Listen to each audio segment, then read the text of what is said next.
La Méditerranée est un trésor. Mare Nostrum, notre mer, que le monde entier rêve de découvrir un jour.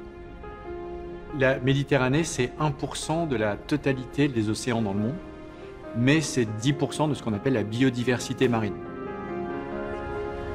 La Méditerranée est en danger et la principale menace, c'est nous.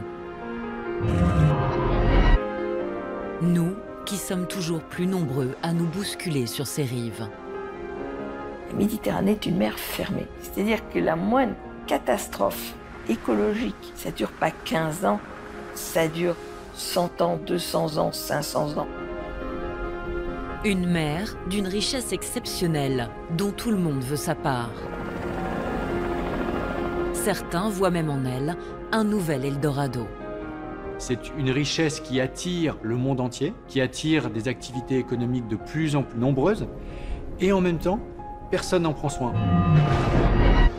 Pression démographique, tourisme de masse, bétonnage, pollution. La Méditerranée est sous tension. Jusqu'à présent, j'ai jamais vu un cas où l'intérêt écologique a emporté sur l'intérêt économique. Il y a absolument urgence à arrêter cette fuite en avant parce que tous les indicateurs sont au rouge. Cette année encore, de nouveaux records vont être battus. La Méditerranée est au bord du burn-out. Voyage le temps d'un été, la saison de tous les dangers.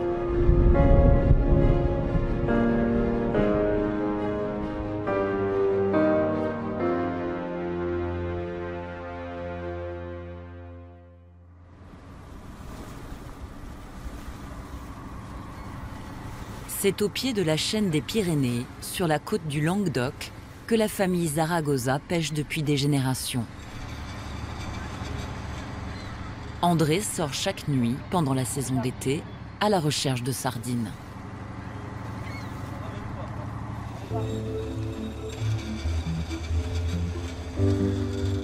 Il est l'un des derniers en France à utiliser la technique du lamparo, cette barque qui illumine le fond pour attirer le poisson.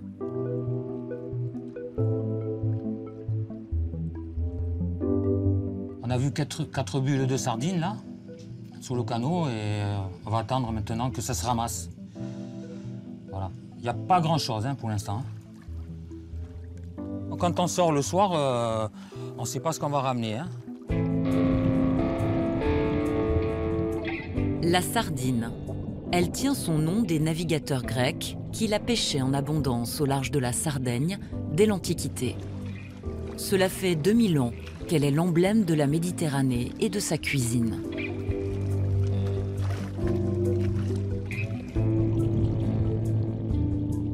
Mais depuis peu, la sardine est menacée. Elle a perdu 30% de sa taille et de son poids, et elle vit 5 fois moins longtemps. Ça donne une tonne de sardines. Parfois c'est pas super, mais c'est mieux que rien, on va dire. On sent quand même la petite journée. Pour nous pêcheurs, le problème actuel, c'est la taille du poisson. On est passé de 30 au kilo à 65 au kilo en l'espace de 10-15 ans. C'est étrange. Les scientifiques connaissent la raison de ce phénomène. Le plancton dont se nourrit la sardine s'appauvrit, victime de la pollution et du réchauffement climatique. La Méditerranée est malade. Et ces maux sont nombreux. Le tourisme est l'un d'entre eux. L'été, les vacanciers s'entassent sur les côtes catalanes, d'où la sardine disparaît.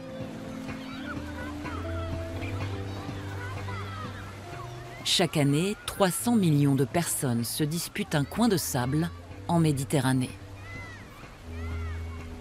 L'été, c'est la période de l'année où il y a le plus de pression sur l'écosystème, notamment à cause du développement touristique.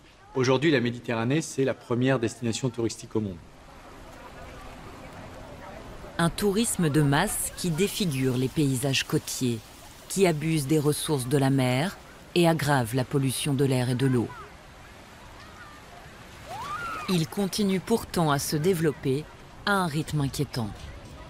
En 2030, 200 millions de touristes supplémentaires se presseront autour de la Méditerranée. Le développement du tourisme de croisière en particulier, qui a fait de la Méditerranée une cible prioritaire dans le monde, est l'une des choses dont il faut s'inquiéter.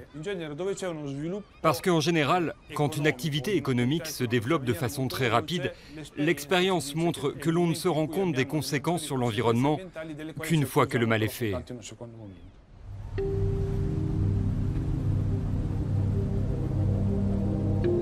Le nombre de passagers de croisière a été multiplié par 4,5 ces 20 dernières années. Cet été, les ports de Méditerranée vont recevoir 27 millions de visiteurs, s'ajoutant à ceux qui envahissent déjà les côtes. Les croisières se sont démocratisées et les croisiéristes construisent des navires toujours plus grands pour attirer une clientèle toujours plus large.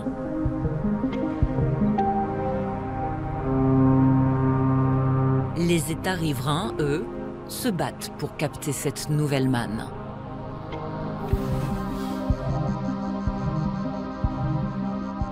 Près d'une centaine de ports accueillent des paquebots en Méditerranée.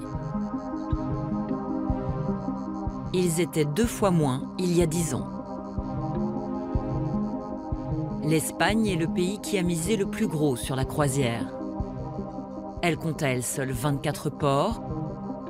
Et Barcelone s'est hissée au premier rang en quelques années seulement. Mais c'est Palma de Majorque, la capitale des îles Baléares, qui est la nouvelle favorite des croisiéristes.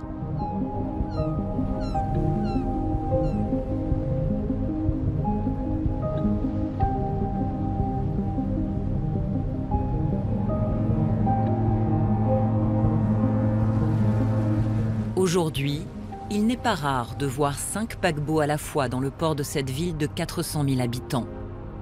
On a même compté jusqu'à 8 navires en une journée le long des quais.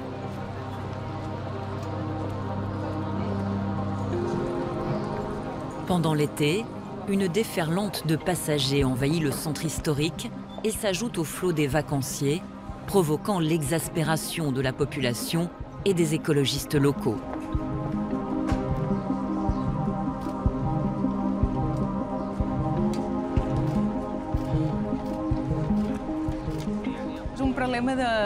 Il y a un problème de saturation dans cette île. Tous les produits touristiques sont des produits de masse. Et ce pari politique en faveur du tourisme de croisière a un impact évident sur l'environnement.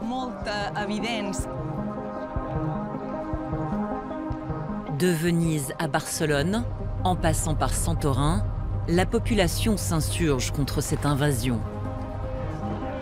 Sous la pression des habitants et de l'UNESCO, le gouvernement italien a fini par interdire le passage des paquebots dans le centre de Venise.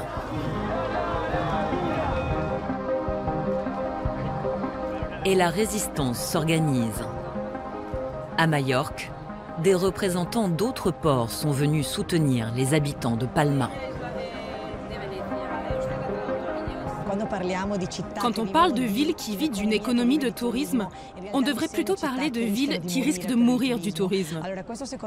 Pour moi, c'est une problématique commune à tous les grands ports de la Méditerranée, qui accueillent des paquebots.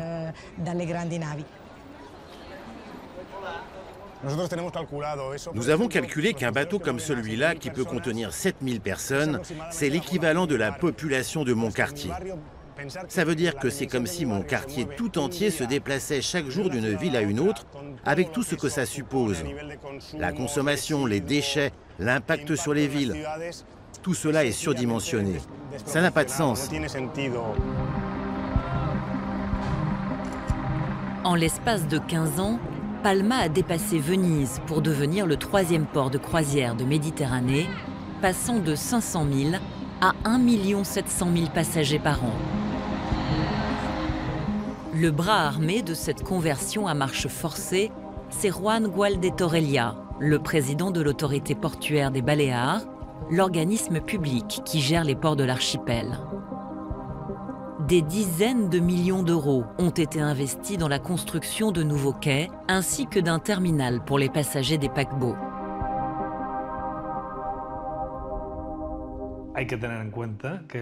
Il faut comprendre que les croisières sont un produit touristique en pleine croissance. Un produit d'avenir qui n'a pas encore atteint son niveau de maturité en Méditerranée. Notre stratégie, c'est d'appuyer le développement des croisières. C'est pour ça qu'on a investi et qu'on assigne chaque année des subventions à cette activité, pour pouvoir attirer les compagnies de croisière.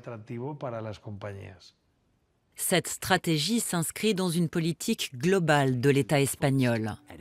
Depuis 2013, elle porte même un nom, un label, Tapis Bleu, un programme sur mesure destiné à attirer les compagnies de croisière en Espagne. Visiting Spain begins with its ports. Modern and competitive, they welcome cruise ship passengers with the very best in port services.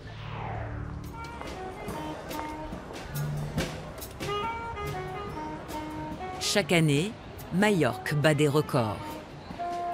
Avec 14 millions de visiteurs par an, le tourisme représente près de 70% de ses revenus. Et grâce aux croisières, l'île espère remplir encore davantage les caisses des entreprises touristiques et celles de l'État.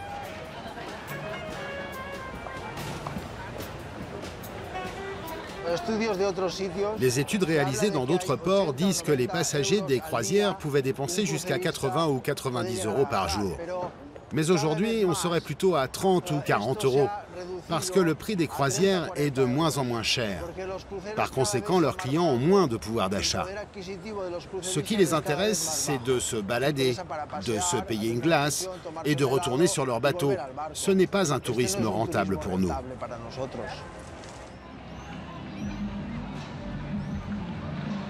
Avec 600 escales de bateaux l'an passé, les croisiéristes n'en finissent pas de célébrer le bon accueil que leur réservent les autorités. Symbole de ce partenariat fructueux, une compagnie allemande a choisi Palma pour fêter l'inauguration de son nouveau paquebot géant, mais en tenant les journalistes à distance. Il est vrai que le monde de la croisière n'a plus bonne presse. Les paquebots consomment trop d'énergie fossile, en particulier du fioul lourd, et sont une source importante de pollution atmosphérique.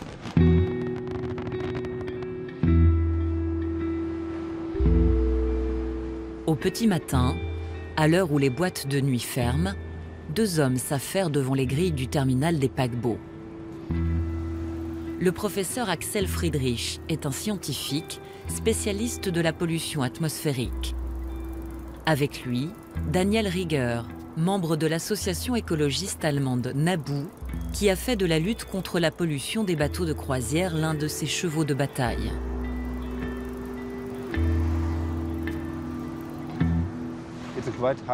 Il y a un niveau assez élevé de pollution, malgré le fait qu'il y a beaucoup de vent ce matin. On a 5 Beaufort, et pourtant, on trouve 30 000 particules par centimètre cube, ce qui est énorme. Normalement, sans ces paquebots, on trouverait au maximum 1000 à 1500 particules. Donc il ne vaut mieux pas rester ici trop longtemps. Axel Friedrich est l'ennemi juré des pollueurs. Il a révélé le scandale du Dieselgate dans l'industrie automobile. Mais pour lui, les paquebots sont beaucoup plus dangereux que les voitures. 50 000, 60 000, 80 000. Les chiffres montent. Ça indique qu'un bateau arrive. 100 000.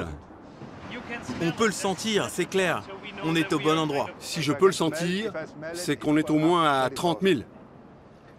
Ce sont de toutes petites particules qui pénètrent les poumons, passent à travers les tissus et peuvent provoquer des maladies du cœur, des crises cardiaques. On sait que ces particules peuvent aussi passer par le nez pour atteindre le cerveau et provoquer des maladies comme celle de Parkinson, des cas de démence ou encore des fausses couches. Particules fines, mais aussi soufre et oxyde d'azote qui font exploser le taux d'ozone, les bateaux de croisière, comme les cargos, sont de véritables nids de pollution. et l'obligation d'utiliser des carburants moins nocifs n'entrera en vigueur qu'en 2020. Mais ceux-ci resteront quand même 5 fois plus polluants qu'un diesel automobile.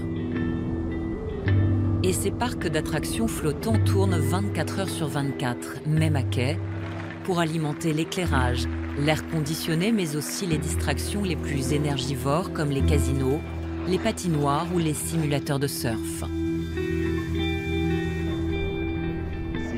La puissance que consomment ces bateaux, c'est l'équivalent d'une petite centrale électrique. Mais si c'était des centrales, elles ne seraient pas autorisées parce qu'elles polluent trop. Cela veut dire que les villes sont lourdement polluées par la présence de tous ces bateaux. Et pas seulement les habitants, mais aussi les touristes. C'est un comble. La pollution générée par les grands navires serait la cause de 60 000 décès prématurés chaque année en Europe. À Marseille, où la fréquentation des paquebots a explosé, les cas de cancer des voies respiratoires se multiplient chez les riverains. Mais apparemment, le président du port de Palma n'en a pas entendu parler.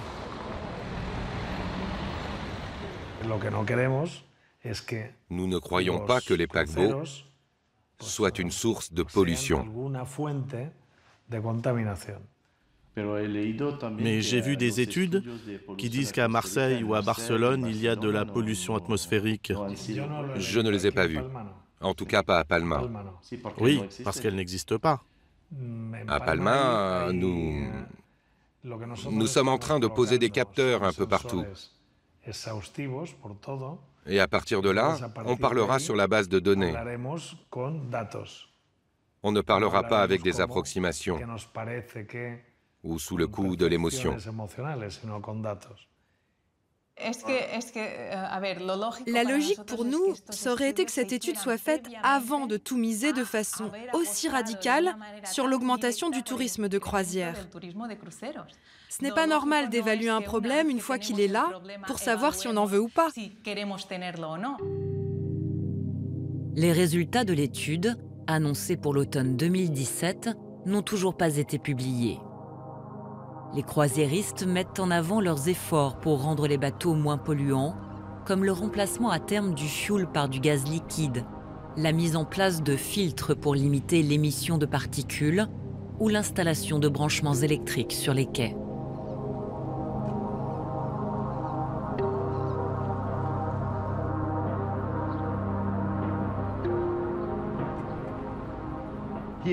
La technologie existe, mais elle n'est pas utilisée.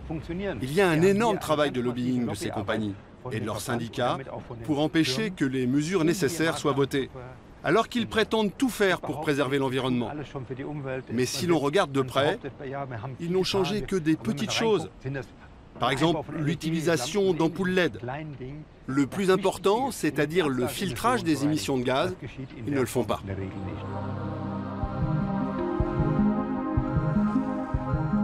Sur le port, les affaires continuent.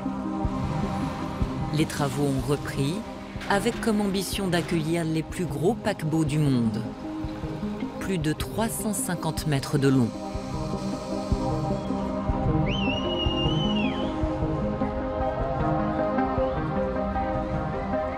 L'objectif, encourager les croisiéristes à faire de Palma leur port d'attache. Un port d'embarquement et de débarquement des passagers. Plusieurs compagnies ont d'ores et déjà répondu présent. Le développement des croisières, il vient du fait que chaque État, au bord de la Méditerranée, se fait concurrence et se dit, puisque le gâteau augmente, moi je veux aussi en avoir ma part. Et du coup, on a une sorte comme ça de fuite en avant qui, pris isolément, est parfaitement rationnel, parfaitement logique, mais qui, quand on dézoome et quand on regarde la globalité des impacts, est juste insupportable pour la Méditerranée.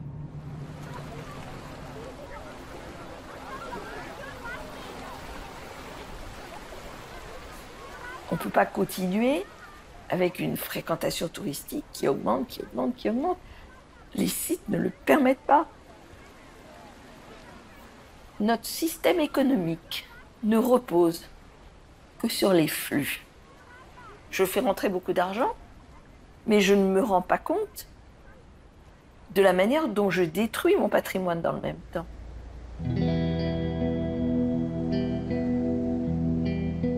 Le littoral de la Méditerranée a pourtant subi de nombreux outrages ces dernières décennies.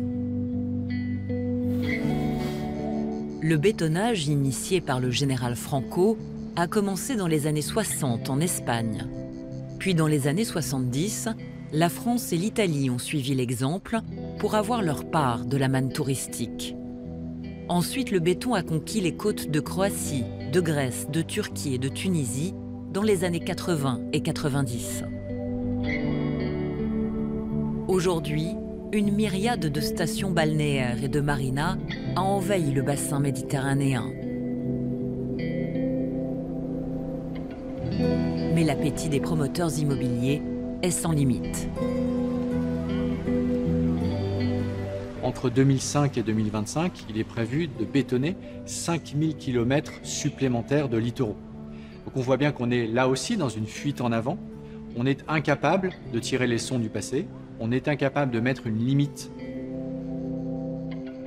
En Méditerranée, quelques joyaux sont encore préservés du bétonnage. Au Monténégro, la baie de Kotor est l'un de ces derniers petits coins de paradis qui semblent à l'abri des masses.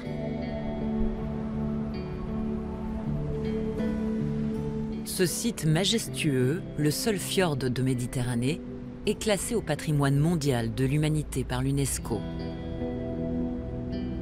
L'époque de la grande Yougoslavie socialiste et la guerre civile qui a suivi ont longtemps tenu le Monténégro à l'écart des sentiers touristiques.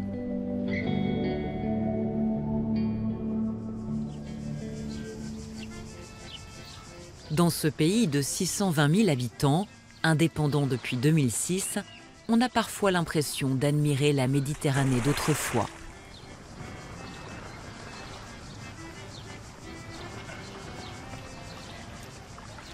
À Tivat, l'un des villages de la baie, les Monténégrins en villégiature ont pourtant vu le paysage changer.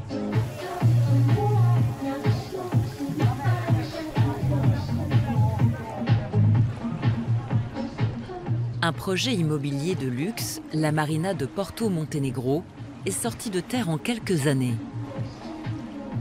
Elle peut accueillir les plus gros yachts du monde.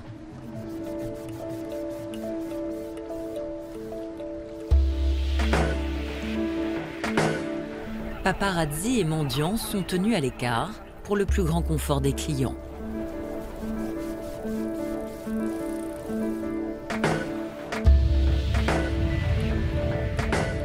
Inaugurée en 2010, la marina est le nouveau rendez-vous des ultra-riches en Méditerranée, rivalisant avec Cannes, Marbella ou Porto de Cervo.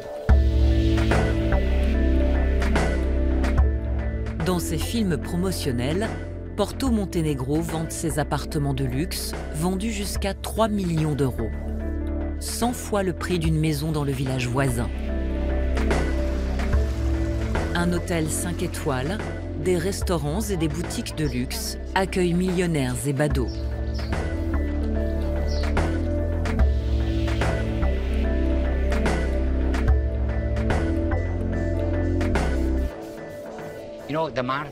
Le marché croît d'année en année. Le Monténégro est en train de devenir comme Monte-Carlo. En tant que galeriste, je me dois d'être présent dans un endroit comme Porto Monténégro. C'est maintenant une destination de luxe très connue dans cette partie de l'Europe.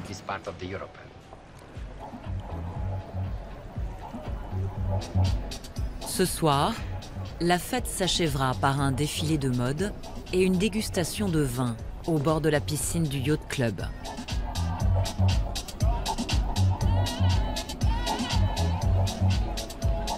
Comme si les dernières pépites de la Méditerranée étaient désormais réservées à quelques privilégiés.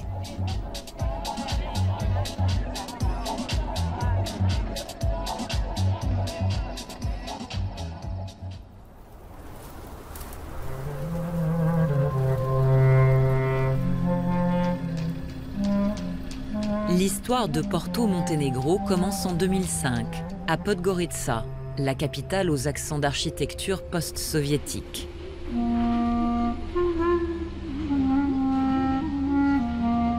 Sur ce pays en marche vers l'indépendance, règne un cacique du communisme à la yougoslave, Milo Djukanovic.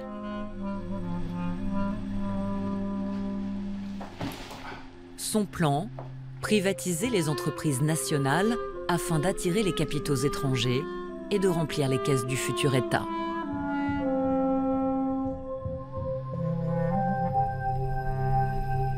C'est alors qu'arrive Peter Munk, un milliardaire canadien fan de yachting qui a fait fortune dans les mines d'or.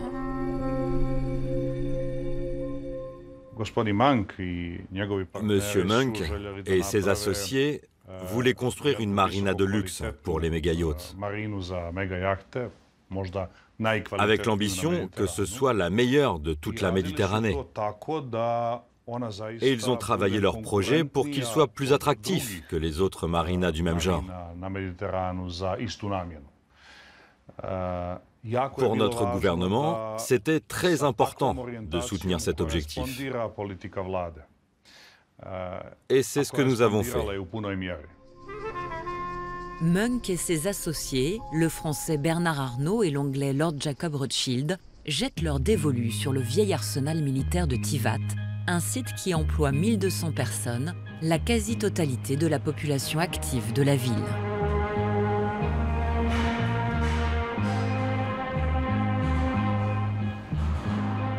Grâce à l'intervention de Djukanovic, Munk décroche une concession de 99 ans pour à peine plus de 3 millions d'euros, au lieu des 110 millions estimés au départ. Et les cadeaux ne s'arrêtent pas là. Lorsque la première tranche du projet est inaugurée en 2010, les investisseurs ont déjà obtenu du Premier ministre des avantages exorbitants.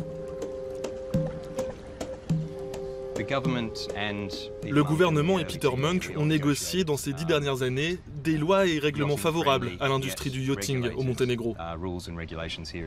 Donc pas d'impôts ni de TVA sur le fioul, peu de charges patronales, un impôt réduit sur les sociétés, la facilitation de l'entrée et de la sortie du pays ont persuadé les propriétaires de yachts et leurs équipages que le Monténégro est vraiment l'endroit où il faut venir.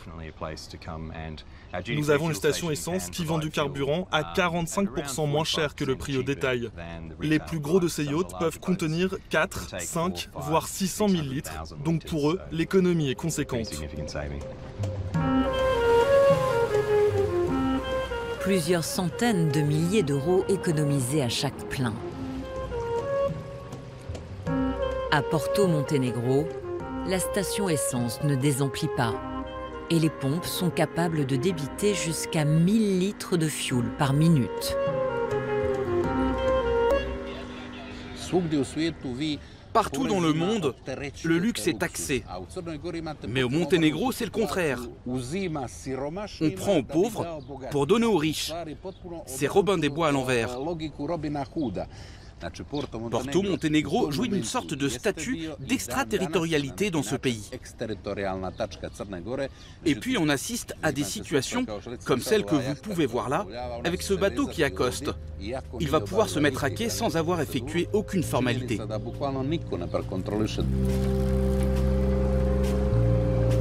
À Tivat, le prix des terrains et des loyers a augmenté, profitant à quelques-uns. Mais pour les autres, comme ces anciens employés de l'Arsenal, licenciés à sa fermeture, les retombées ne sont pas à la hauteur des promesses.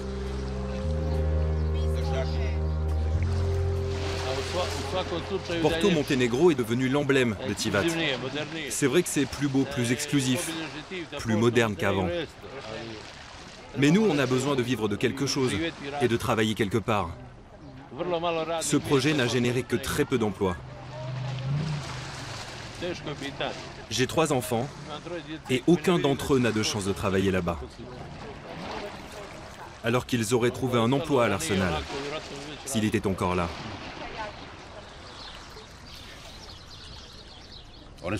Ils avaient promis 5000 emplois. Au bout de 10 ans, on en a environ 1000.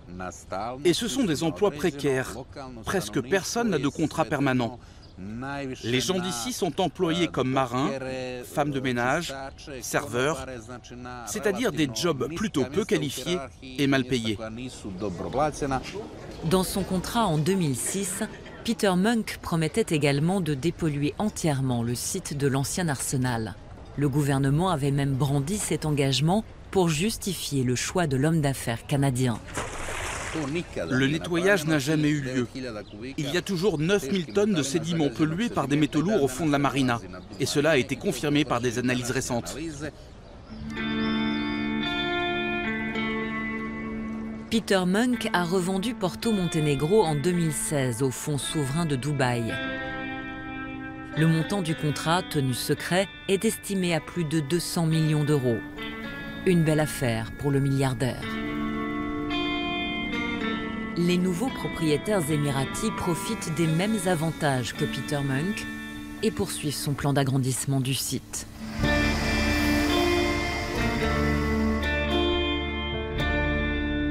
Pour l'ONG MANS, qui lutte contre la corruption et le crime organisé, la revente de Porto Montenegro à Dubaï porte la marque de Milo Djukanovic, qui après 30 ans à la tête du pays, a cédé son poste de Premier ministre en 2016.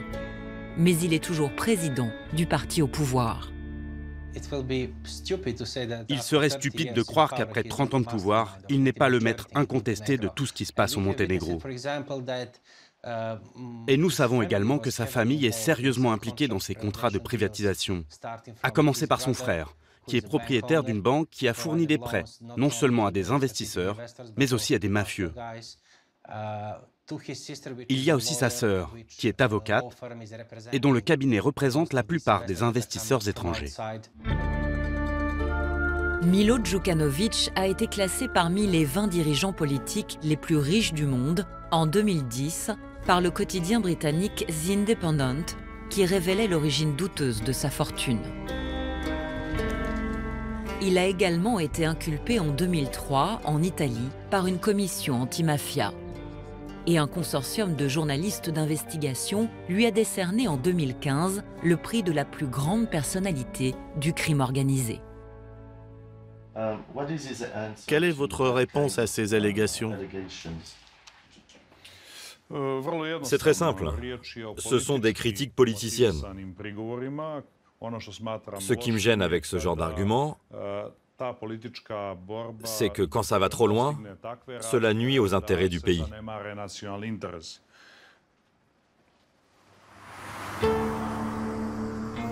Aujourd'hui, Djukanovic et ses successeurs misent tout sur le tourisme de luxe. Et ils continueraient d'en tirer certains avantages. L'exemple de Porto Montenegro a fait des émules. Et le béton ronge les rivages de la baie de Kotor, avec la bénédiction du gouvernement.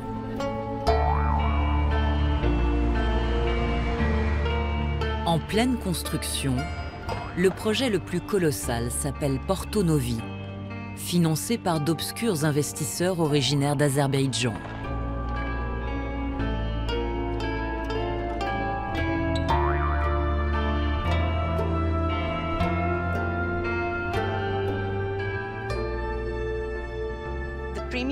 Les appartements premium seront ceux de la marina, tout en haut des immeubles qui lui font face.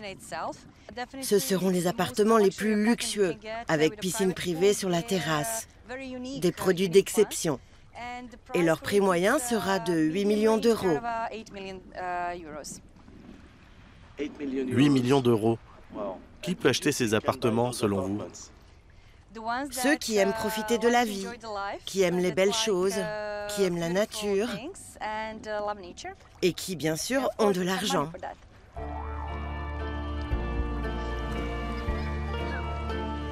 Pour les rares opposants qui ont le courage de critiquer le clan au pouvoir, le Monténégro est en train de sacrifier les derniers joyaux de son littoral.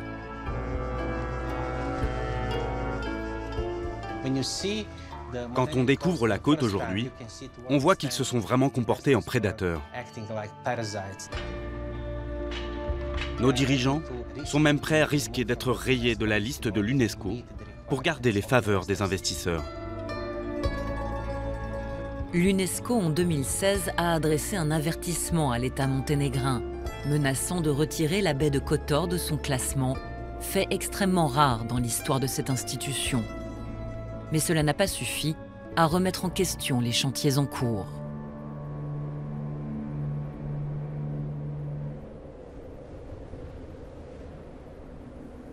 Au fond, c'était un des mythes fondateurs de la Méditerranée, une nature exceptionnelle qui est là et qui est accessible à tous. Aujourd'hui, c'est de moins en moins vrai. Non seulement cette nature elle est de moins en moins là, mais en plus elle est de moins en moins accessible à tous. Si les dernières côtes vierges sont accaparées par quelques grandes fortunes, la mer, elle, est convoitée par tous. Les géants du pétrole et du gaz voient en la Méditerranée leur futur Eldorado. Et les compagnies de transport maritime l'ont déjà investi. 90% du commerce mondial transite aujourd'hui par les océans. Le trafic de cargo a quadruplé ces 25 dernières années. Et la Méditerranée, point de passage entre l'Asie et l'Europe, a pris plus que sa part dans l'explosion du fret. Aujourd'hui, un tiers du commerce international maritime passe en Méditerranée. Donc vous imaginez le trafic incessant. On a créé des autoroutes de 10 voies pour les porte-conteneurs qui viennent d'Asie. Et c'est ça qui, aujourd'hui, est une des menaces supplémentaires qui pèsent sur la Méditerranée. 120 000 cargos transitent chaque année par la Méditerranée.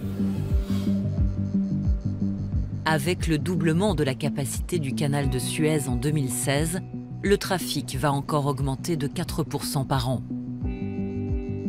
Les cargos polluent l'air, comme les paquebots, et leur multiplication bouleverse les écosystèmes marins.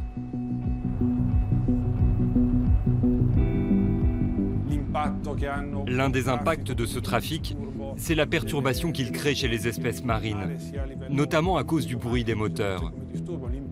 Il y a aussi un impact sur les grands cétacés qui peuvent entrer en collision directe avec les cargos. Et il faut également prendre en compte le rôle de ces grands navires dans l'introduction d'espèces invasives, c'est-à-dire des espèces étrangères à la Méditerranée qui s'y introduisent via le canal de Suez, dans les ballasts des cargos, et qui menacent l'équilibre des écosystèmes naturels tels que nous les connaissions. Passage obligé entre le détroit de Gibraltar, la mer Noire, le canal de Suez et le port du Pirée, la mer Égée est au cœur d'un trafic commercial particulièrement intense. Les cargos doivent slalomer entre des milliers d'îles et d'îlots. Pendant la saison d'été, le trafic explose dans les îles grecques. Aux ferries chargés de touristes qui sillonnent la mer Égée s'ajoutent les bateaux de plaisance. Et bien sûr, les cargos, dont 20% transportent des matières dangereuses ou polluantes. Chaque jour, ils naviguent par centaines. Et pourtant, ici comme dans le reste de la Méditerranée, il n'existe aucune régulation du trafic.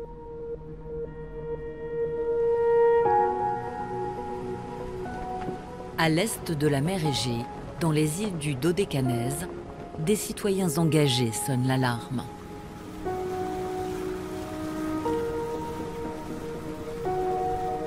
Anastasia Miliou dirige Archipelagos, une ONG basée sur l'île de Samos, qui étudie et protège la biodiversité des îles grecques. Régulièrement, elle recense avec ses étudiants les populations de mammifères marins. Cette zone est très importante pour les dauphins. Dans cet endroit en particulier, on trouve les derniers spécimens en Méditerranée de ce qu'on appelle les dauphins communs.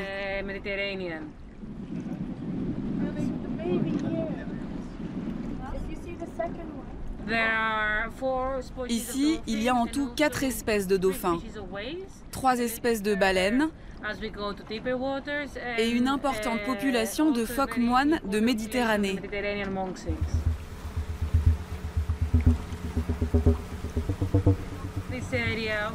Cette zone, où il existe une grande biodiversité, est aussi celle où il y a un grand risque d'accident maritime, à cause du trafic très dense qu'on observe par ici.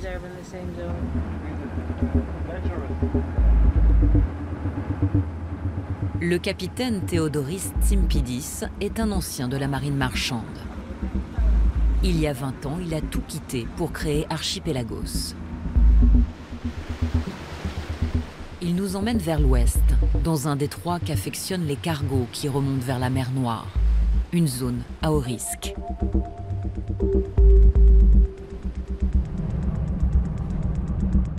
Le bateau d'Archipelagos croise un navire transportant des matières chimiques.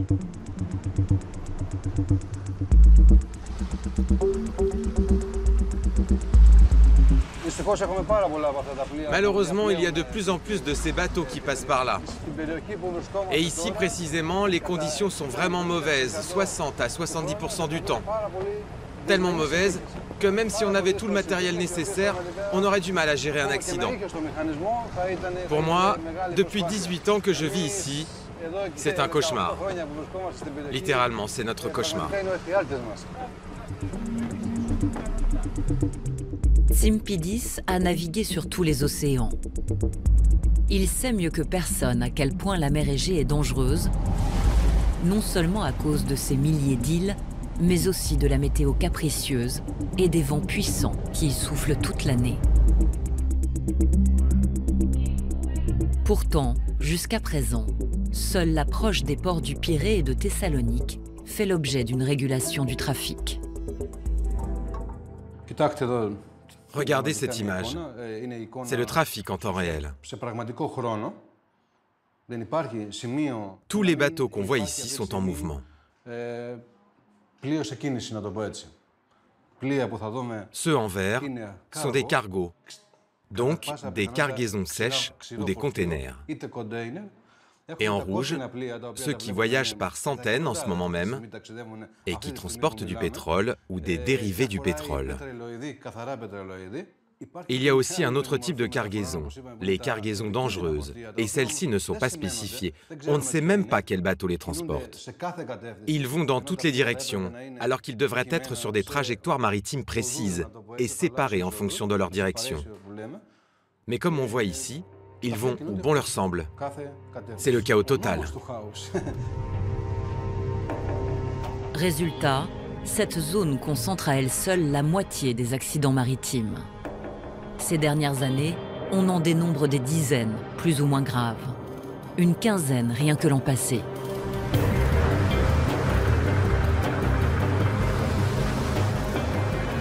Des incidents qui n'ont pas fait grand bruit, très peu de victimes et une pollution limitée. Les gardes-côtes, aidés par des compagnies de remorqueurs privés, ont réussi jusque-là à éviter une catastrophe. Mais le jour où un gros porteur chargé de pétrole ou de matières chimiques tombera en panne en pleine tempête, que se passera-t-il? Ils n'auront que quelques instants pour intervenir.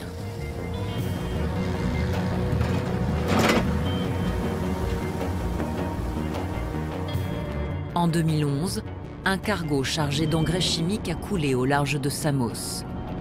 Aujourd'hui, les gardes-côtes n'ont que ces deux vedettes pour faire face à un naufrage. Signe de leur embarras, ils ont délégué un simple pilote pour nous répondre.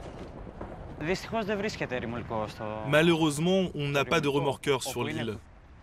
Le remorqueur le plus proche est à l'île de Chios. C'est à 2h30 d'ici. Vous pensez que vous avez les moyens suffisants pour faire face? On peut couper un instant? Moi, je ne peux pas répondre à cette question. Il vaudrait mieux que vous posiez la question à mon chef.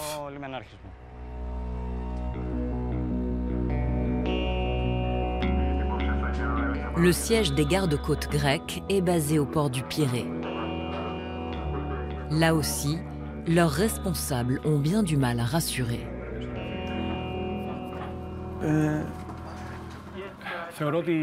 Je considère que le corps des gardes-côtes est à un niveau très élevé de préparation pour faire face à des cas de pollution. Tous les 2 ans, chaque autorité portuaire participe à des exercices pour vérifier sa capacité d'intervention. Après, si les conditions sont extrêmes, il est probable qu'une intervention d'urgence soit impossible.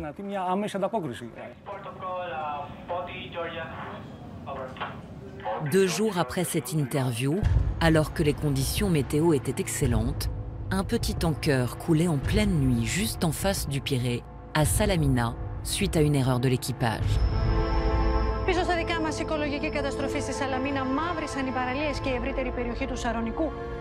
Dès l'annonce du naufrage, le capitaine Simpidis se précipite sur place.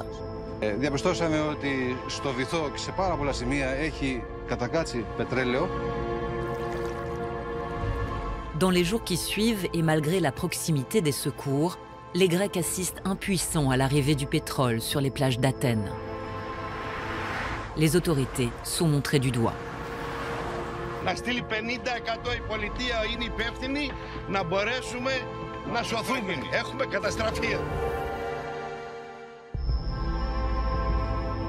Dix ans avant cet incident, c'est un paquebot, le Sea Diamond, qui était venu s'échouer sur les falaises de Santorin. L'épave repose toujours au fond de l'eau. Mais aujourd'hui, les autorités préfèrent raconter une autre histoire aux touristes. Leur préoccupation, c'était d'étouffer l'affaire, de faire en sorte qu'elle soit oubliée.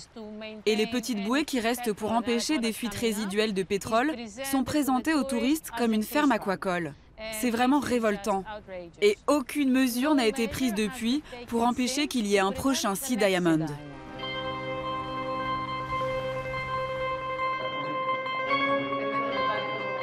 Depuis 1936, 50 ministres se sont succédés à la tête du ministère de la Marine. L'actuel fait partie du gouvernement de gauche radical, dirigé par Alexis Tsipras. Mais c'est un pur produit du système politique grec. Je pense que la sécurité de nos ports et de toute la zone est la meilleure que nous puissions avoir.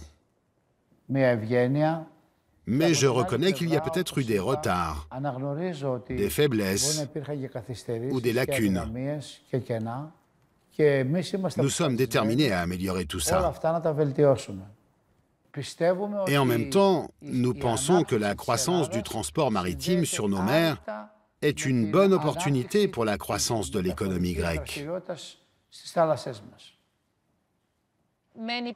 Beaucoup de pays dans le monde ont mis en place des mécanismes très efficaces. Nous avons fait plusieurs propositions dans ce sens et ce ne serait pas si compliqué ni cher à réaliser. Une des solutions serait d'obtenir le statut de zone maritime particulièrement vulnérable. Ça voudrait dire une zone considérée comme particulièrement sécurisée? Non, ça voudrait plutôt dire une zone particulièrement vulnérable du point de vue de la sécurité. Visiblement, ni le ministre ni ses conseillers n'ont entendu parler de ce statut. On pourrait leur proposer d'envoyer une réponse plus tard, non? Oui, mais je ne suis même pas au courant qu'un tel sujet existe. Honnêtement, je ne comprends pas la question. Le statut de zone maritime particulièrement vulnérable a été créé par l'Organisation maritime internationale. Il en existe déjà une quinzaine dans le monde, de la mer Baltique à la Grande Barrière de Corail en Australie. Ce statut permet de protéger un littoral contre les nuisances du trafic commercial, de préserver la faune et la flore, mais aussi la pêche traditionnelle, les sites archéologiques et les zones touristiques. Il existe 7 critères pour l'obtenir. La mer Égée les remplit tous. Encore faudrait-il que le gouvernement grec en fasse la demande.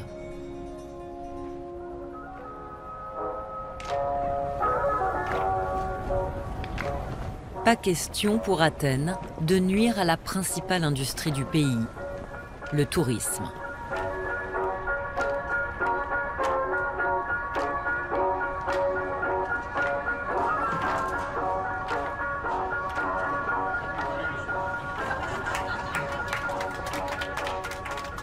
Vous n'avez pas peur qu'une catastrophe arrive ici? Rien ne changera. Ce sera couvert en 2 secondes. Je te le dis, moi. On est le pays du c'est pas grave, du laisse tomber. Et après, c'est la catastrophe qui arrive.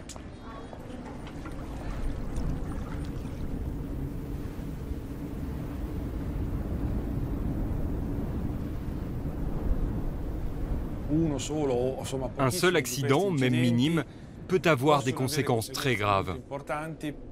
Parce que dans une mer dont l'eau ne se renouvelle que tous les 100 ans, si un incident de ce type arrive, les conséquences vont durer beaucoup plus longtemps qu'ailleurs. Il faut bien comprendre qu'on a un système économique dans lequel on ne compte jamais la perte de notre patrimoine collectif. Imaginez un instant que l'on valorise la totalité du patrimoine méditerranéen.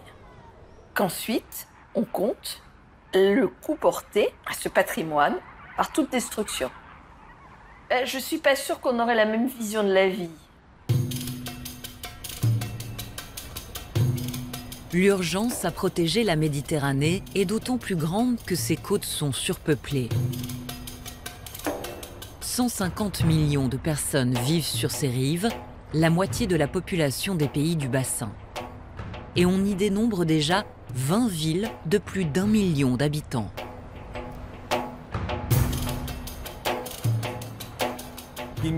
La Méditerranée est déjà l'une des mers les plus polluées du monde. Mais 80% des déchets proviennent de la terre ferme. Donc il est évident que plus la population augmente, plus la pollution risque d'augmenter. Mais l'espace naturel, lui, ne grandit pas. D'Alicante à Venise, d'Istanbul au Caire, la surpopulation est déjà une réalité. Et la situation va encore s'aggraver, surtout à l'est et au sud. Dans 20 ans, 100 millions d'habitants supplémentaires peupleront le littoral. Certaines régions sont déjà menacées d'asphyxie.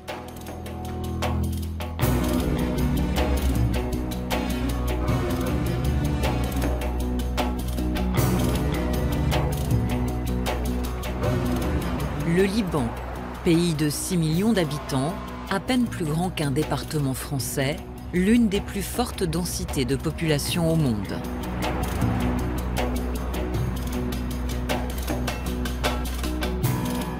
« 90% de ses habitants s'entassent sur les côtes.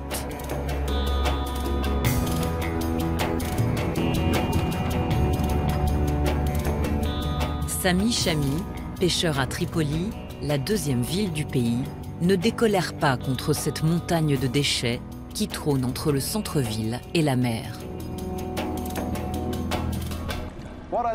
Derrière, c'est la décharge. C'est plein d'ordures.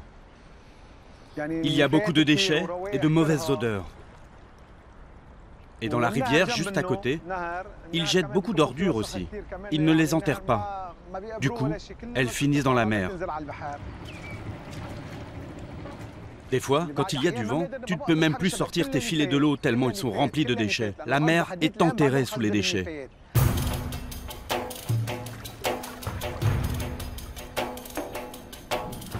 Au Liban, la gestion des déchets domestiques est un problème récurrent. Jusqu'à récemment, plusieurs montagnes d'ordures à ciel ouvert défiguraient le bord de mer.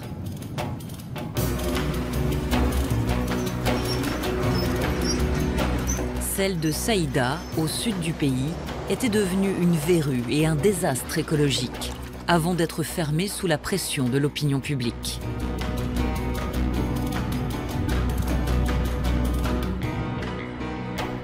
À Beyrouth, où vit 50% de la population, les ordures ont longtemps été jetées à la mer. En 2015, la ville a connu une crise sans précédent.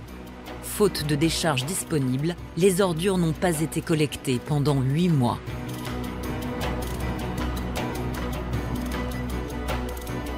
Claude Jabre est l'un des fondateurs du mouvement citoyen Vous puez, lancé au moment de la crise des déchets. Si vous regardez ici, vous voyez le tuyau dans la mer, ce sont des eaux usées qui ne sont pas traitées. Et on voit les gens qui pêchent et des gens même qui nagent dans cette eau. tous les déchets et les eaux usées, ça passe directement dans la Méditerranée.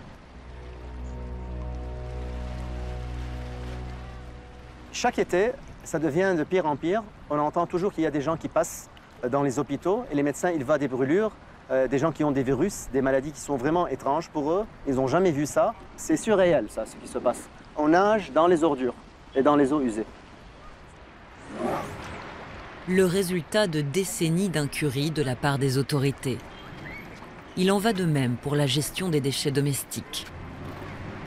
La crise n'est pas terminée jusqu'à maintenant. Ils ont ajourné la crise. Les déchets, ils étaient sur les routes. Maintenant, ils sont dans la mer.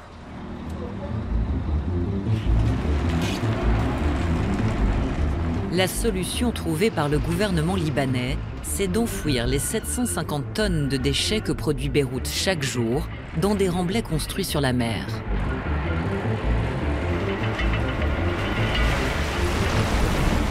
Une solution présentée comme provisoire, le temps de mettre en place un traitement propre et définitif des ordures. L'un des sites désignés est cette ancienne décharge, fermée depuis 20 ans. Cette vieille montagne de déchets faisait partie du paysage.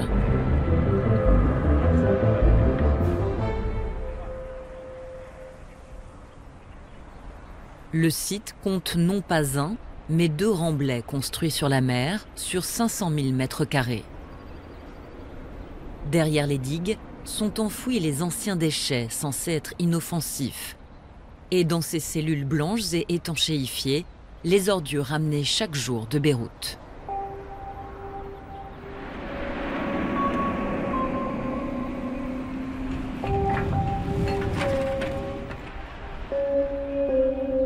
Entre les remblais d'ordures, des pipelines de pétrole et des canalisations qui rejettent les eaux usées. Un cauchemar écologique. Aucun des ministres en charge du dossier n'a souhaité nous rencontrer. Pourtant, des opposants de tous bords dénoncent des atteintes graves à l'environnement. Hassan Bazi est avocat. Il a déposé une vingtaine de plaintes contre l'État et les entreprises qui gèrent les déchets. Il demande la fermeture du chantier. Les contrats prévoyaient un tri des déchets et aussi que seules les ordures qui ne sont pas contaminées par des produits chimiques pouvaient être enfouies. Mais ce qui s'est passé, c'est qu'au début, les entrepreneurs ont jeté les déchets directement dans la mer, sans tri et sans respecter le contrat qu'ils ont signé. Ils ont commencé à enfouir directement dans la mer toutes sortes de déchets organiques, médicaux, avec des produits chimiques et polluants comme le mercure.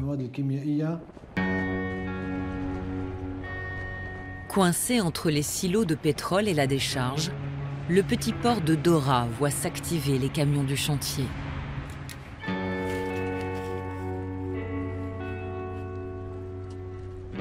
Les pêcheurs n'ont plus que leurs yeux pour pleurer.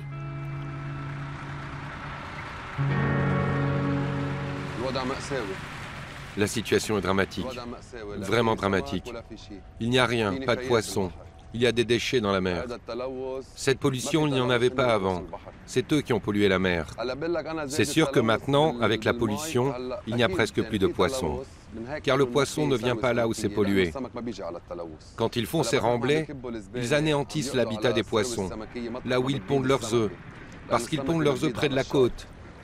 Donc quand ils déchargent les poubelles sur la côte, les poissons n'ont plus de foyer pour pondre.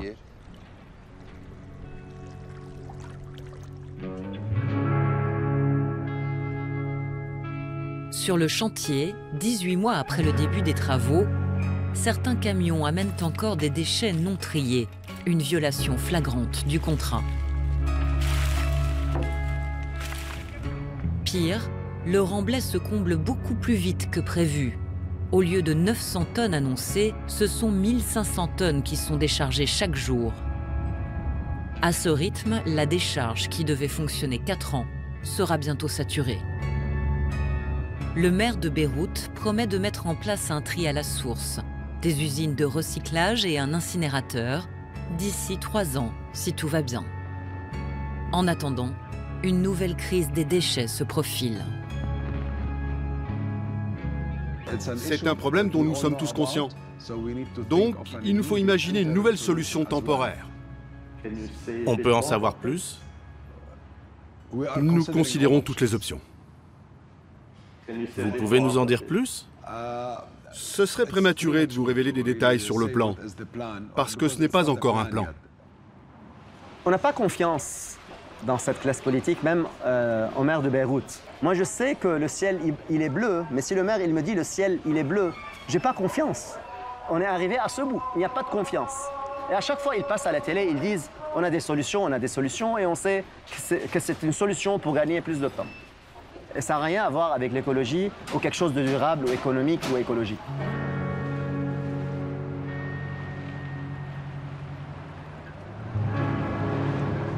Le Liban continue à mal gérer ses déchets, à ne pas trier, à jeter n'importe où. C'est devenu systématique et c'est un programme d'État. Nous sommes en train de remblayer la mer avec nos déchets. Pionnier du recyclage au Liban, Pierre Issa a fondé une ONG qui fédère une vingtaine de centres de tri à travers le pays. Mais le gouvernement ne l'a jamais suivi.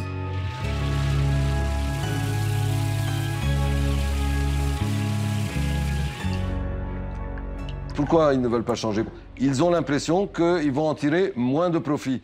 Ils veulent que la richesse rentre dans la poche de ces 5-6 familles qui tiennent le pays et que eux, par la suite, ils distribuent leur prébande par un système de clientélisme et de népotisme qui est ancré là depuis les Ottomans. C'est la corruption totale. Et le problème des déchets, c'est un problème exemplaire de la corruption de la classe politique au Liban. Ce qui motive toute cette opération, c'est l'incidence du foncier qu'on va gagner sur la mer. C'est jamais présenté comme ça, évidemment. Ces décharges transformées en remblais pourraient-elles servir à construire des complexes immobiliers? À Beyrouth, les terrains constructibles sont rares et même inexistants sur le bord de mer. L'intérêt aujourd'hui, c'est pourquoi pas trouver une solution pour résoudre ce problème des ordures et pourquoi pas faire une très belle opération immobilière à moyen et long terme. C'est un peu comme à Monaco ou à Nice, où quand on gagne sur la mer, c'est quand on n'a que cette issue-là pour augmenter du mètre carré et des métrages disponibles. Donc automatiquement, pour un promoteur, c'est le Graal d'avoir une propriété et de pouvoir gérer et développer une propriété sur un remblai. Il y a déjà le projet Waterfront City, construit les pieds dans l'eau, dans la banlieue nord de Beyrouth. Ici, les appartements sont à vendre jusqu'à 2 fois plus cher qu'au centre-ville. Mais il y a surtout le projet Normandie, ce gigantesque terrain gagné sur la mer, devant le centre historique. Sous la surface, les déchets et les débris de Beyrouth, entassés là pendant la guerre civile des années 70 et 80. C'est l'entreprise Solidaire qui a obtenu le contrat en échange de la moitié des 800 000 mètres carrés de terrain remblayé. Elle compte parmi ses actionnaires le Premier ministre du Liban, Saad Hariri. Le maire de Beyrouth fait partie de ses proches. Il a longtemps été l'un des dirigeants de Solidaire avant de prendre la municipalité. Ces terrains aujourd'hui valent selon moi 2,5 milliards de dollars. C'est une bonne chose que l'on construise sur le site de Normandie? Bien sûr, c'est déjà prévu. Pourquoi? Vous avez quelque chose contre le fait de développer Beyrouth? Non, je demande juste si... Nous sommes fiers de ce projet. Nous sommes fiers de Beyrouth et de son développement. Merci. Au revoir. Je crois que vous avez rencontré d'autres personnes avant de venir ici. Non, non, vous êtes la première personne que je rencontre. Thank you. Have a good day. Thank you.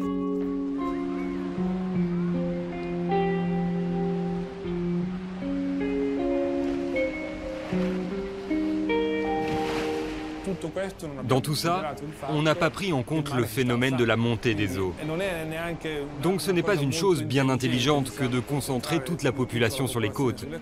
Il vaudrait mieux se développer vers l'intérieur plutôt que sur le littoral.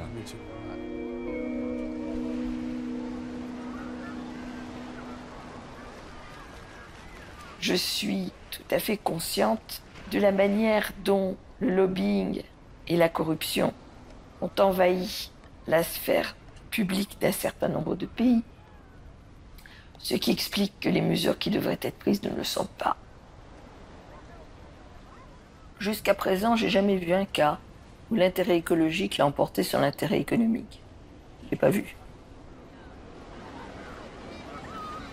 Il faut comprendre que sur la question de la Méditerranée, de sa fragilité, on en est aujourd'hui à peu près au stade où nous étions il y a une trentaine d'années quand on a commencé à parler du changement climatique. En Méditerranée, la pollution industrielle n'est pas un phénomène nouveau. Alors que la saison d'été se poursuit, les vacanciers n'ont pas envie de savoir que des polluants issus de l'agriculture et des usines continuent à se déverser massivement dans la mer.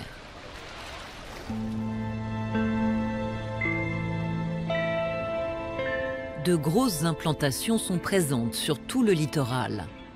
En France, l'étang de Berre, situé entre Marseille et la Camargue, est l'un des endroits les plus pollués d'Europe. Raffineries et produits dérivés du pétrole, industries chimiques ou sidérurgiques, toutes ces usines restent actives autour de la Méditerranée, malgré leur mauvaise réputation environnementale. Au nord, les usines vieillissantes sont mieux encadrées, mais les réglementations ne sont pas toujours respectées et les polluants continuent d'affluer par des cours d'eau comme le Rhône ou le Pô en Italie. Au sud, en revanche, la pression écologique s'est beaucoup aggravée avec le développement économique.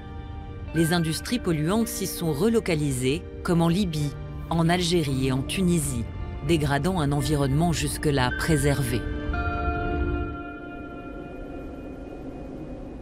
La Tunisie est connue pour son soleil, ses plages et ses oasis. Elle a longtemps été une destination bon marché pour les Européens, avant que les attentats djihadistes ne les éloignent. Mais il y a une réalité que l'on connaît moins.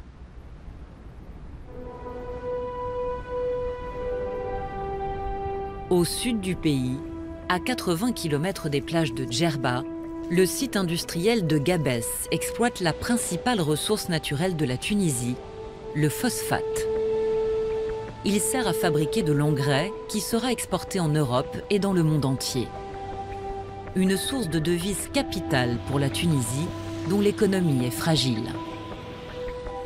À Gabès, tout a changé lorsque l'État a choisi d'implanter une usine d'engrais en 1972. Depuis, d'autres usines chimiques se sont installées et le site s'est agrandi. Quand les usines ont démarré, les gens étaient vraiment très contents là d'avoir de l'industrie dans la région qui était pratiquement une région purement agricole. La conscience là, des problèmes environnementaux, ce problème ne se posait même pas. Tout ça, c'était dans un contexte de toute une chaîne de développement. Entre les cuves et les hangars, un canal déverse des résidus de la production d'acide phosphorique et d'engrais. Ça, c'est le canal de décharge, dans lequel on rejette l'eau de refroidissement et le phosphogypse. J'aimerais bien ne pas être vu avec le phosphogypse.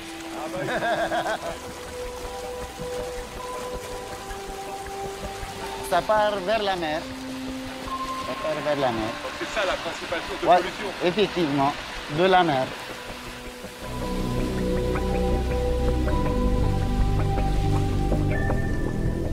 Le phosphogypse est le rebut de l'exploitation du phosphate. On y trouve des résidus de métaux lourds, de l'acide fluorhydrique, du soufre et de petites quantités de matières radioactives comme l'uranium ou le radium. Chaque jour, l'usine rejette 6000 tonnes de ce poison dans la mer, sans aucun traitement, via la plage de Chott et Salem. Située entre l'usine et la ville, et bordée par une palmeraie unique sur la côte méditerranéenne, cette plage était un lieu de villégiature jusqu'à ce que la pollution en chasse les habitants. Amin est le fils d'une famille de pêcheurs.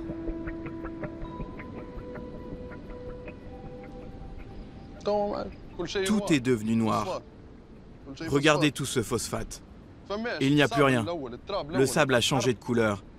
Il n'y en a plus. Ici, scientifiquement parlant, on est maintenant 6 mètres plus haut que la surface d'origine de la plage.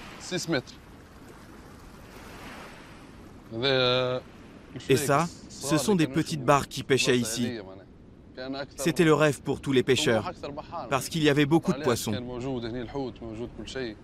Les gens travaillaient pour la plupart dans la pêche. Ils travaillaient en famille. C'était comme ça dans ma famille, les Amrouni. On travaillait presque tous dans la pêche.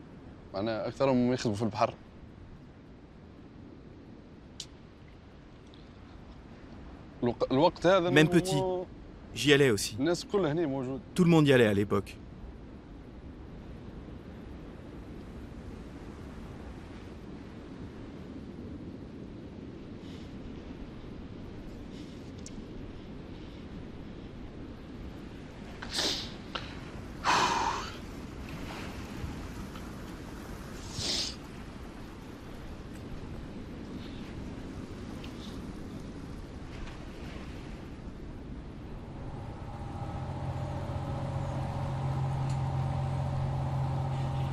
En 1970, le commandant Cousteau avait remarqué la biodiversité exceptionnelle du golfe de Gabès. Une zone riche en posidonie et en plancton, où plus de 200 espèces de poissons venaient se reproduire. Un paradis pour la pêche. Autrefois, plusieurs centaines de bateaux jetaient leurs filets au large de la plage. Il n'en reste plus qu'une quarantaine. Les rares pêcheurs à ne pas avoir abandonné ont dû investir dans des bateaux plus grands pour aller pêcher plus loin, loin de cette pollution. Les fonds marins sont anéantis sur des kilomètres.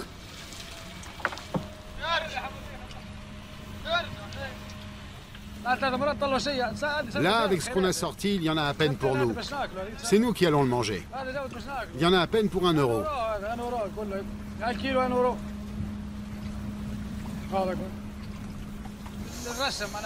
Avant, le poisson arrivait presque à la porte de chez nous. S'il avait pu voler, il serait venu jusqu'à chez nous. Un bateau comme celui-ci sortait au moins 1000 caisses de poissons à chaque fois. Et maintenant, voyez par vous-même, la mer est désertée, il n'y a plus de vie dans le golfe de Gabès. Cette usine, c'est un monstre. Elle a tué tous nos rêves. C'est un ogre. Il n'y a pas que la mer qui est souillée par la zone industrielle. À Gabès, où la vie tourne au ralenti et où les visiteurs sont rares, tout le monde sait que le pôle chimique ruine l'environnement et la vie des habitants. Les usines du site puisent abondamment dans les nappes phréatiques et rejettent dans l'atmosphère quantité de gaz et de particules toxiques. Les palmeraies qui entourent la ville sont en danger et nombre de riverains ont renoncé à cultiver leurs lopins de terre.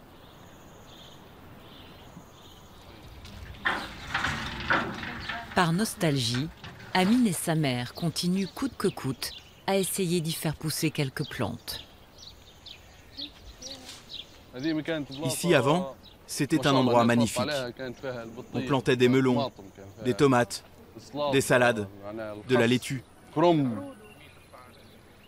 Saber, viens voir la catastrophe. Regarde ce grenadier. On l'a planté nous-mêmes. Et voilà ce qu'il devient. Ce figuier était couvert de feuilles vertes avant. Tout le feuillage est tombé. Les feuilles sont tombées? Oui, regarde-le. Voilà. Tous les ans, cet arbre était couvert de figues. On laboure la terre, on plante et tout, et dès que le vent conduit des gaz vers ici, tout le jardin meurt.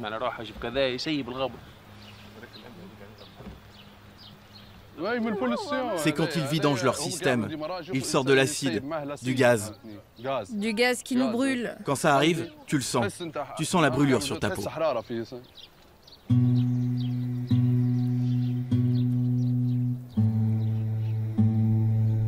Sous le régime autoritaire du président Ben Ali, le sujet était tabou.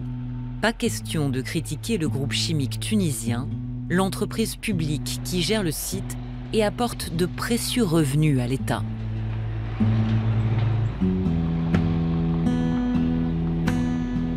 Depuis la révolution de 2011, rien n'a changé et l'usine procède régulièrement à des largages massifs de gaz toxiques, comme le montre cette vidéo amateur.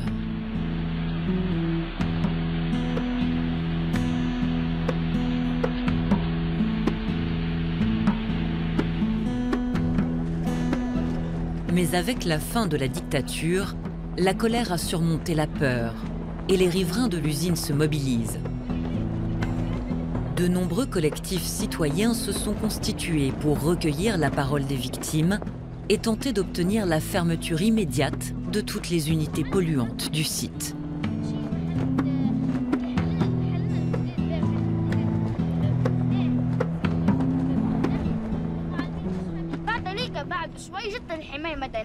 Les pompiers sont venus à l'école pour secourir ceux qui étaient malades dans la classe. Ils étaient 5 en tout. Nous, on n'avait pas le droit de sortir. L'institutrice a empêché l'air de rentrer. Elle a fermé les fenêtres et la porte. Mais l'odeur était toujours là. Et l'institutrice s'est étouffée. Elle est devenue très pâle. Et elle est tombée devant nous. Aujourd'hui, il y a beaucoup d'enfants qui naissent avec des malformations. Des gens qui ont de l'ostéoporose, d'autres des cancers. Les gens souffrent de toutes sortes de maladies. L'été, les gens qui vivent près de l'usine ne peuvent même pas aérer leur maison. Ils doivent laisser les portes et les fenêtres fermées en permanence. Et on a des cas de décès. Des gens qui en sont morts. C'est un crime. Ce n'est pas une situation sanitaire normale. Ce sont des crimes qu'on ne peut pas oublier.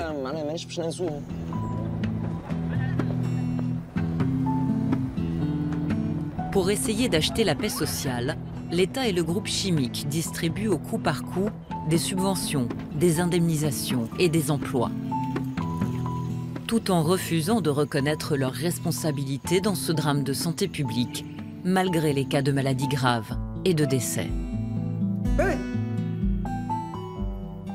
Pour la population, je dis, lorsqu'ils sont touchés par ces maladies, ils peuvent dire n'importe quoi. Et psychiquement, on comprend. Mais sur le plan purement scientifique, rien ne prouve cette relation dialectique entre l'environnement et la santé. Nous allons, oui, peut-être que nous n'avons pas poussé les recherches et les études, on va le faire. Les pouvoirs publics se réfugient derrière l'absence d'études scientifiques, alors que le problème perdure depuis des décennies. De plus, ils empêcheraient la recherche de la vérité en interdisant l'accès des hôpitaux aux curieux. Il y a des médecins qui ont essayé de travailler sur cette question avant et après la dictature. Mais ils ont été renvoyés ou mutés. Aujourd'hui, certains docteurs avouent à leurs patients que leurs maladies sont dues à la pollution et ils leur conseillent de quitter Gabès. Surtout ceux qui souffrent de troubles respiratoires. Mais ils refusent de délivrer des certificats qui prouveraient le lien avec la pollution.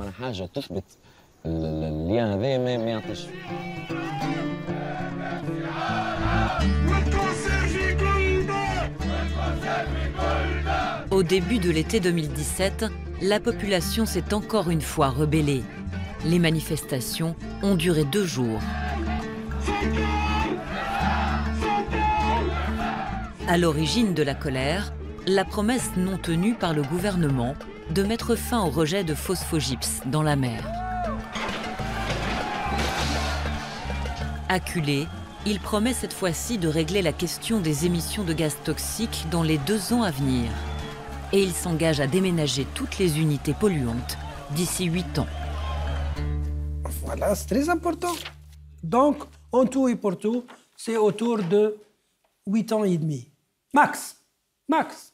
Et c'est un engagement signé par notre chef du gouvernement. Dans peu de temps, le problème va être résolu sur le plan environnemental, sur le plan des pêcheurs. Et ils vont partir à la pêche tranquillement. Ils vont, Inch'Allah, prendre des poissons juste comme jadis à la plage.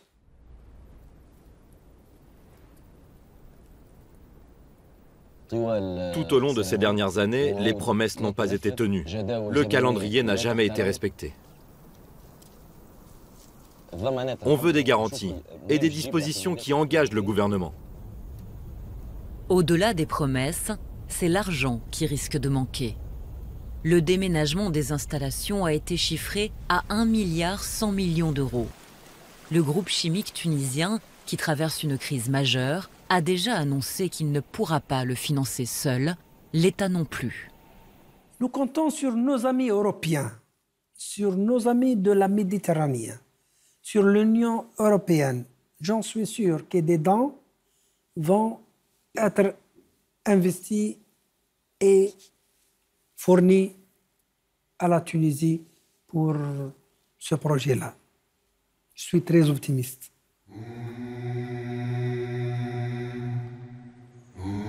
Amin travaille au groupe chimique comme électricien.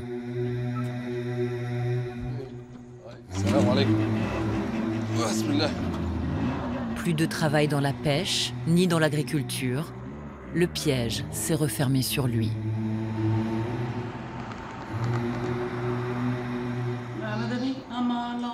Depuis 7 ou 8 mois, sa santé ne va pas bien.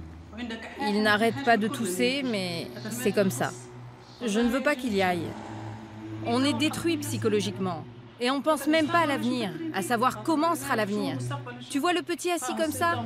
Il est désabusé. Qu'est-ce qu'il a à attendre de l'avenir? Quel avenir?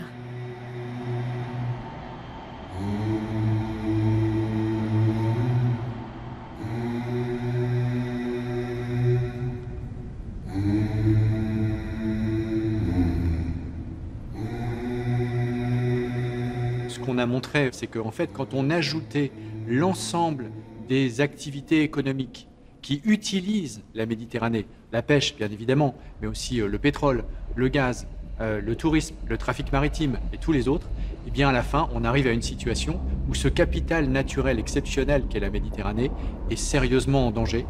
Et cette saturation augmente les tensions et les conflits entre les activités. Le vrai risque qui pèse sur la Méditerranée, c'est de devenir la plus grande mer morte au monde. Est-ce que c'est vraiment ça qu'on a envie de léguer à nos enfants?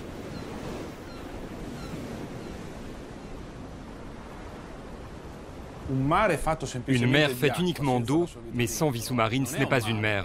C'est autre chose. C'est une piscine. On ne peut pas permettre cela, car si la mer meurt, plein d'autres formes de vie meurent avec. Et nous mettons en péril notre propre survie. Si je vous répondais en vous disant, on est à un paroxysme, quelque part je serais optimiste. C'est-à-dire que je vous dirais, on a atteint un palier. C'est une courbe de Gauss, ça va redescendre. Je suis pas sûre.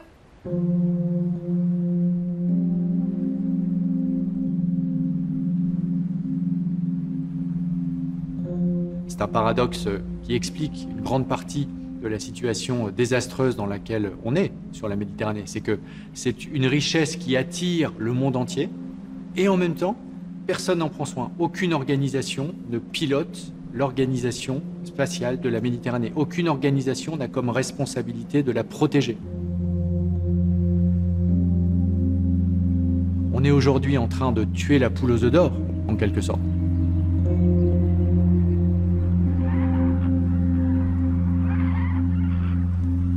En général, le constat, on y arrive. Ensuite, c'est on fait quoi et surtout qui paye. Ce qui manque, c'est une volonté politique extrêmement puissante de s'attaquer aux sujets qui fâchent. Mais vous savez, c'est vrai sur la Méditerranée, comme c'est vrai sur le climat, comme c'est vrai sur les autres sujets. La seule entité qui peut dire arrêtez de vous foutre de nous, c'est la société civile.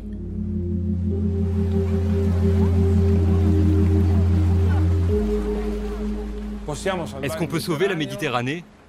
Peut-être. Ma réponse, c'est peut-être. Pour sauver la Méditerranée, il faut commencer par la protéger et prendre soin de ses écosystèmes, dont le plus vital est la Posidonie.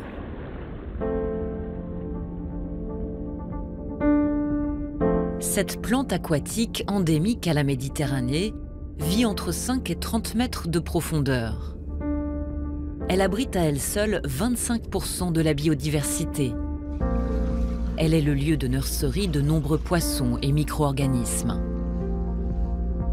Elle capte le CO2, rejette de l'oxygène et empêche l'érosion des fonds marins et des plages. Ces herbiers sont les prairies de la Méditerranée et ils sont menacés partout où la présence humaine est trop forte. Depuis les années 80, l'alerte a été donnée pour sauver la Posidonie. Un réseau de surveillance s'est constitué, présent aujourd'hui dans 12 pays. En Corse, où cette plante vit sur la moitié des côtes, la réserve des Bouches de Bonifacio, dans le sud de l'île, est un modèle.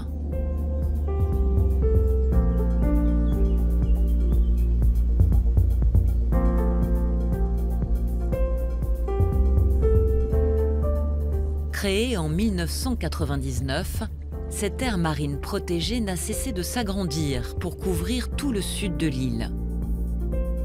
L'objectif, protéger la faune et la flore et en premier lieu les herbiers de Posidonie, mais sans interdire pour autant la présence de l'homme.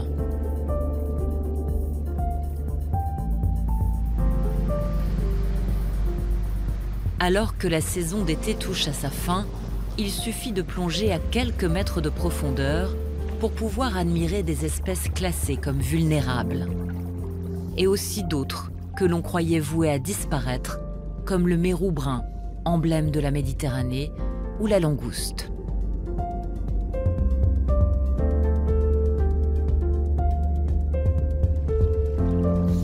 Cette réussite porte un nom, l'effet réserve.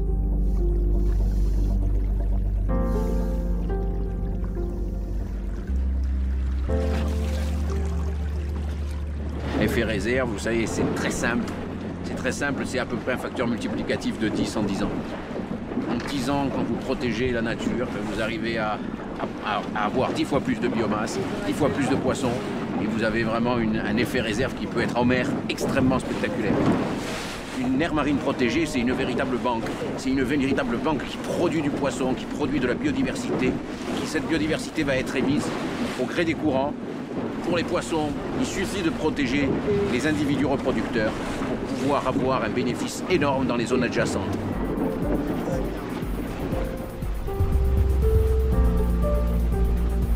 Depuis 20 ans, les pêcheurs ont renoncé à leur chalut et pratiquent une pêche responsable.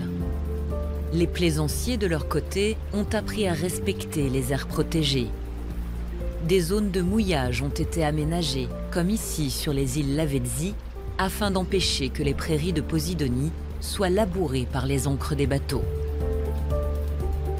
Sur l'eau, les gardiens de la réserve et la gendarmerie maritime veillent au respect de la réglementation grâce à un savant dosage d'information et de répression. Les amendes peuvent atteindre plusieurs dizaines de milliers d'euros. Mais le succès tient avant tout à la mobilisation de toute une île, tendue vers la préservation de son mode de vie et de son environnement. La protection de la nature, c'est pas simplement une affaire de spécialistes, de scientifiques qui éclairent des situations. C'est aussi des convictions très fortes et le peuple corse a toujours été vraiment très très attentif à la sauvegarde de la nature. Il l'a fait parce qu'aussi il y avait des défenseurs de l'environnement, mais on avait aussi des élus, des associations, des acteurs économiques. Les aires marines protégées, c'est un formidable espoir parce que vous savez, je crois que tout le monde doit avoir conscience que pour les Méditerranéens, le bleu qu'il y a derrière, c'est un peu notre sang. C'est un peu ce qui nous lie tous.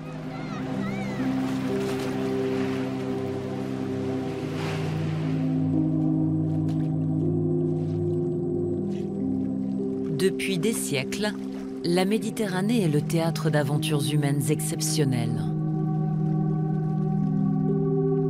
Aujourd'hui, pour sauver ce trésor, les peuples qui l'habitent doivent dépasser les égoïsmes nationaux et les intérêts particuliers.